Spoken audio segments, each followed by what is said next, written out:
Before I stepped into this season of life, this midlife season, I had an image of freedom.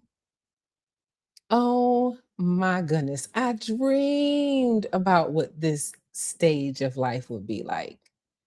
It turns out freedom for me had a different plan, and maybe for you as well. We'll get into it right after this.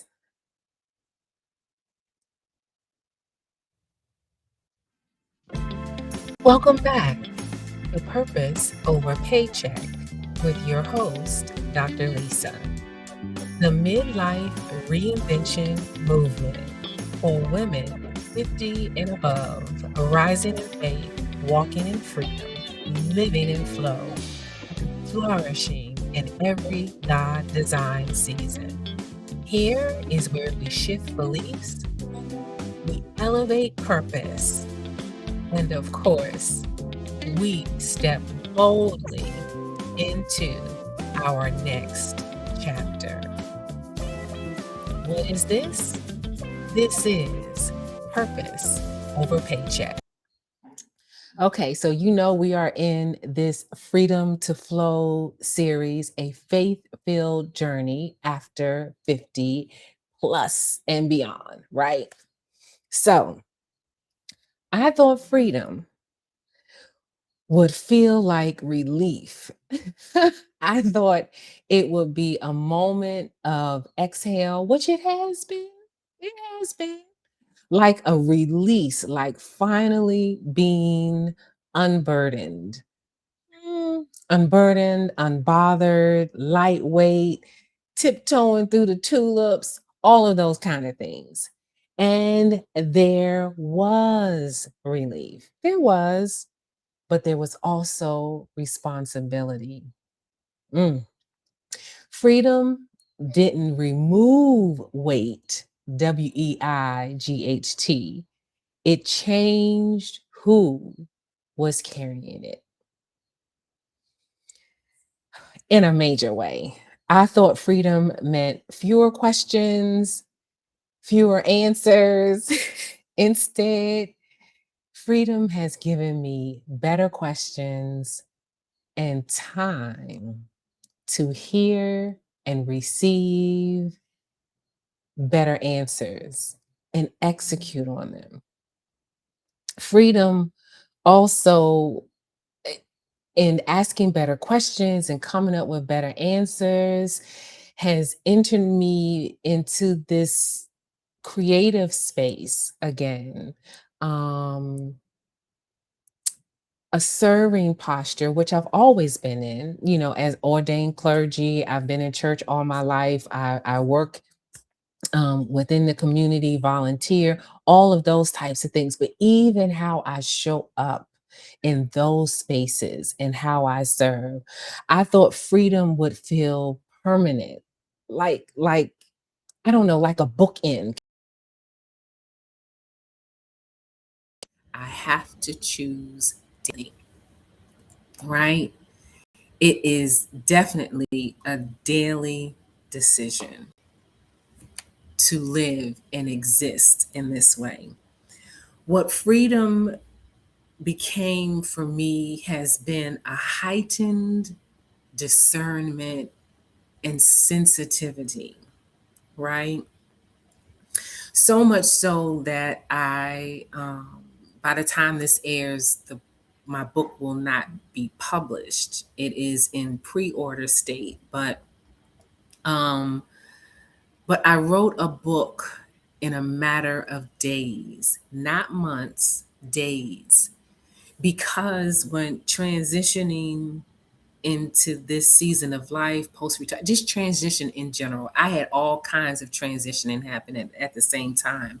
I was looking for something to read and something to help me shorten the learning curve in this stage of life, in this journey. And I ended up having to write it as I was living it in order to help me be it. Because listen, the truth of the matter is we have more time behind us than we do in front of us. I don't have 10 years. I don't have another decade to figure this thing out and to be able to maximize this season and time in life. I needed to shorten that learning curve. So I wrote a book. Here's the irony: even after writing the book from lived experience, from what I was doing day to day, when I finished it, I still wasn't settled. I still wasn't settled. I wanted to go even deeper. And in that desire, birthed the companion journal to it. And it was only after I finished the journal, again, and that even took days, right? Um, but it's still in the process or whatever. But even after finishing the journal, at that moment, I felt like, yeah, that was it. That was what I needed to birth in that moment, in those days. Now posturing to share it with the world. But that was something that came out of freedom. That wasn't sitting around eating bonbons, right? Freedom heightened the sensitivity and the discernment to hear, to get answers from prayer, and to execute on them. The ability to say yes without over explaining. Because who did I have to explain it to? I'm not a nighttime person, and I'm not working during the day per se, the traditional 9 to 5, building my brand, building my business. I'm doing that. But being able to organize my days and having a freedom and flexibility, not writing still, I wasn't writing into the middle of the night. I would wake up early in the morning. I'm a morning person, and it would just flow and flow and flow and flow. And having the freedom to do that, liberating. The courage to say no without guilt. There were things I didn't do. I just wasn't able to participate in. Case in point, while I was in Kuala Lumpur, there was a place. I'm a beach girl. You all know I love the beach. And I just wasn't able to get to the beach town. So I'll have to go back and visit there directly and spend time there. But I wasn't able to go because I was going back and forth with the book interior designer. I was formatting the journal. I was doing all the things because that's what was required of me at that season. And I had no guilt. Saying no without the guilt. That's what freedom births. Freedom after 50 isn't flashy. It's grounded, honey. It's grounded. It's 10 toes down, feet flat on the floor. It's not all the bells and the whistles anymore. It is firmly present to who we are, our lived experience, and what we have to offer, and what space we occupy at this moment in time. It's knowing when to move and when to stay. It's knowing when to go to the beach and when, nah, sis, today is not a beach day. You've got things to do. It's honoring capacity instead of pushing through it, instead of just adding layer upon layer upon layer upon layer. No, I don't have the capacity for it. And being okay with that. It's living in truth, wait for it, rather than image. Truth, living in truth rather than image. It's not about being concerned about what it looks like and how we present or what other people think about us. You don't know me. You don't know me. It's not about image, it's living in truth. Solo traveling has exposed quite a bit to me. um and around the image thing, so much so I'm going to do a whole series on my slow travel. So I'm just putting sprinkling little tidbits in here because it's so rich, so eye-opening, enlightening, It's been an experience, let me tell you. But definitely, if I were concerned about image and not living in truth, I would have thrown in the towel a long time ago, and I wouldn't still be on the road months later. Okay? And perhaps the biggest surprise around freedom is that freedom deepened my faith. When I say deepen, I didn't even listen. I am a faith girly. It deepened my faith. Mm.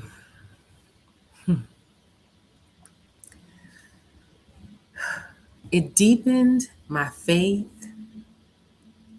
in God, but it also deepened my faith in me. In me. And that's priceless. Because once the external stuff, structure fell away, I had to trust God in quieter, more intimate ways. I have lost some things along this journey, leading up to the journey of slow traveling, in the midst of slow traveling. I have lost some things.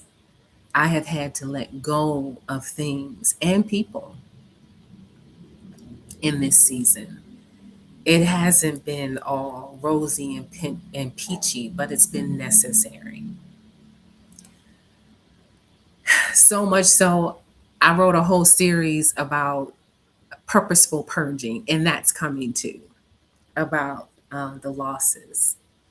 Some people extricated themselves, and some people I had just fell off naturally, and circumstances and situations, and some things I had to let go.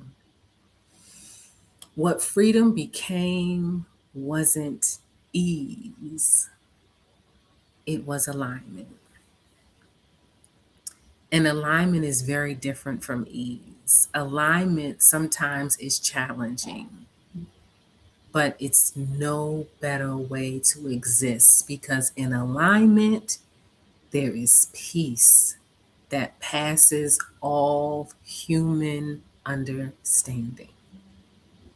When I've shared pictures with friends and family and loved ones, they're like, oh my God, you look so relaxed. I need to start responding and say, no, yes, I am relaxed, but I'm in alignment and I'm in peace. Oof, that's what you see. You see peace. And alignment has a steadiness that ease never gave me. And existing in this season, oh my God, it's incredible. Hands down, incredible. I wouldn't trade nothing for my journey now. Try not to get emotional.